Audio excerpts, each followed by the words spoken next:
Tonight, the hard sell begins. Mike Baird's bold power sale and the union's plan to kill it. Good evening. Well, first tonight, Mike Baird's toughest ever sales job has officially begun. He hit the road today, trying to convince sceptical voters his power sale plan is a good one.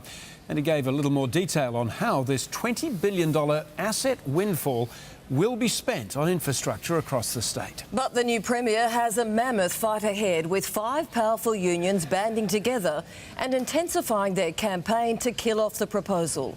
Here's Melinda Nusafura. The state election is still 9 months off, but the Premier is taking the first big step in his campaign. $20 billion plan that we outlined yesterday is going to transform commuting in this city. But it's the transformation of the electricity network which is the hard sell.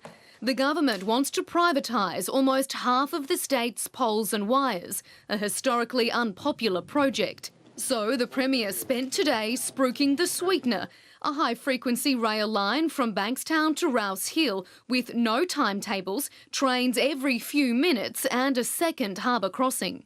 That'd be great, because it takes me an hour and a half to get to uni. It's really crowded usually during peak hour, so yeah, definitely a bit more convenient. 3 new underground city stations would be built, shifting an additional 100,000 commuters each hour.